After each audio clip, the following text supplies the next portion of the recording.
So we have to start taking ourselves and understanding that we all can do so much better than we're doing right now. See, look at your results. If you're earning 500, you can earn 5 million. If that's what you want. If you want a health goal, you want to run. But we've got to start making real commitment and creating real discipline, because life is going to go by like this.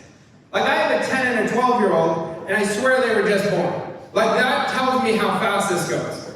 And I'm telling you, it's going to go fast. You've got to seize the opportunities. But every time you're trying for something much better, your paradigm is going to try to pull you down. The moment you may have a week, you're like, oh, I'm really getting this. And then the paradigm comes in. Every time you're aspiring for something greater, you've got to be aware the paradigm is going to try to sabotage you. It is an absolute con man or con woman. It's going to start saying, you should be grateful for what you have. You can always be grateful, but never satisfied. At the suggestion of the move, your existing paradigm is going to put up a royal battle and start getting you to rationalize. Where do you think the dopamine messages come from? They come from your paradigm. They come from you not catching it by not rejecting it. But it will continually fight you. But once you have an irrevocable commitment and your why is so strong, you will always be aware of what you need to do next. That's why you must take conscious control of the paradigm, remove and replace it. Go ahead. Sorry, it's with the why. So it could be the goal. Why? Mm-hmm. It is the goal. Yeah. So it's not how you emotionally need to. It's the goal itself. Your goal. Yeah, why do you want to achieve it? So if you ask yourself, why do I want to achieve it, then you're going to get the answer.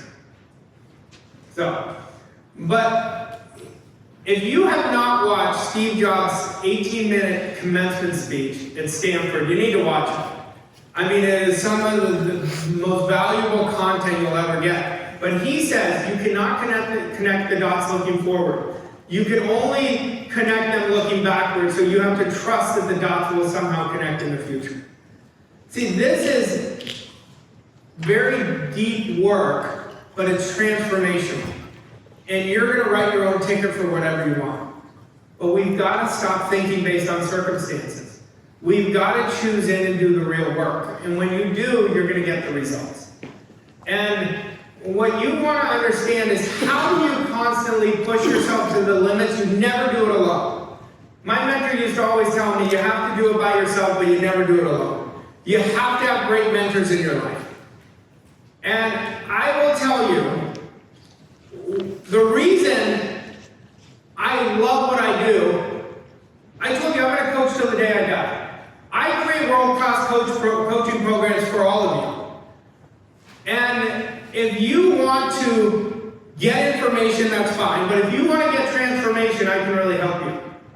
And you talk to one of my coaches, talk to me, and I will help you. But I want you to make the next 6 months the best 6 months of your life. But what is going to be demanded is we got to identify what processes you're going to have to implement. What attitude shift you're going to have to implement. Identify your opportunity gap from where you are to where you want to go. Well, if you want to look for your purpose, purpose is always in the middle of your passions and your skill sets. So write down what you love doing, and then write down your greatest skill sets. Right in the middle, you're going to find your purpose. But what I've learned is you find your purpose through your vision, and your purpose discovers you. So a lot of people will be looking for their purpose. I need my big purpose. They'll never find it that way. You'll naturally find it when you're setting good goals for yourself and you're building yourself. So does that mean that the purpose is me? Because I had the feeling that during my life, my purpose somehow changed.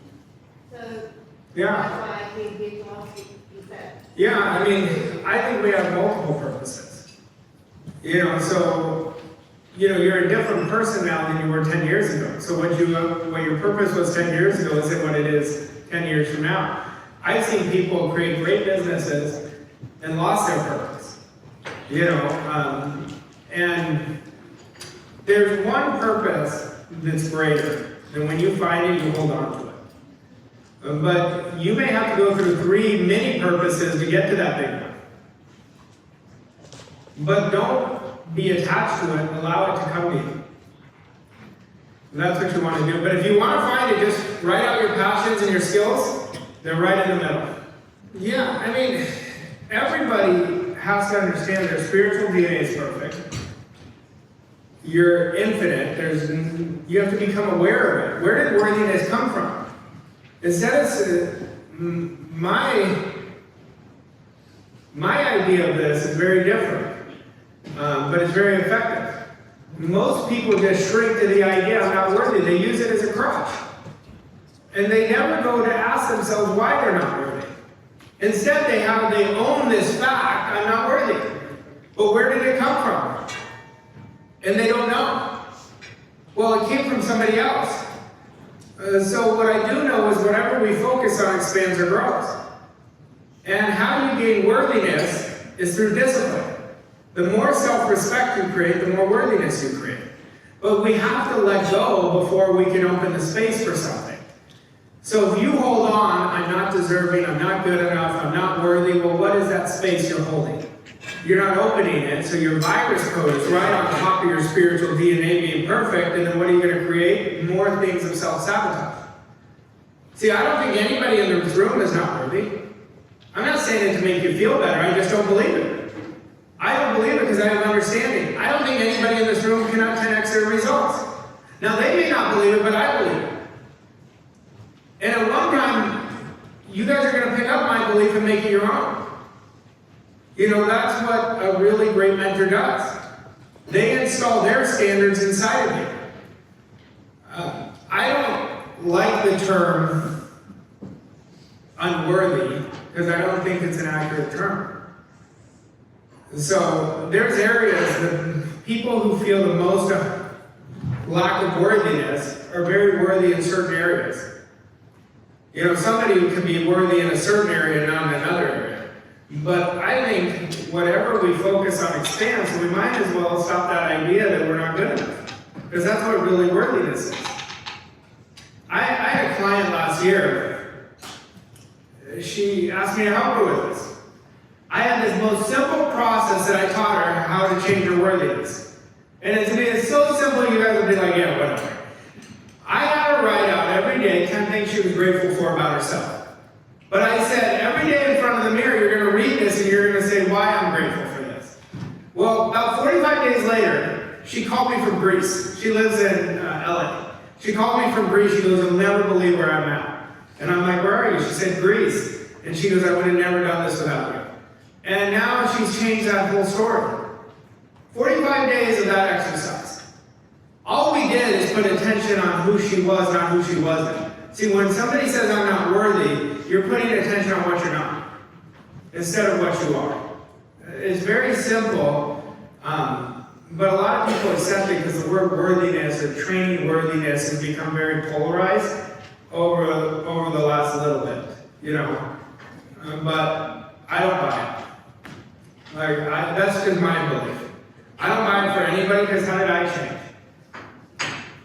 I worked on worthiness through self-respect, not through sitting down and telling myself I'm not worthy. You know, so we got to understand that. You know, us sending out double-binding messages is not because we're not worthy, it's because we're unaware. See, this is what we have to understand. Like, if one person can create great wealth, so can you.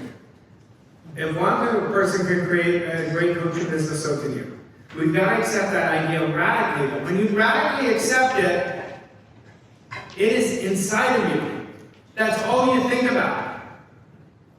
You know, some of you are going to leave here and you're going to do nothing with this. But you know, don't let it be you. Do not let it be you. If somebody from Dallas can create from the similar event, I gave you guys quite a bit more value than I did there.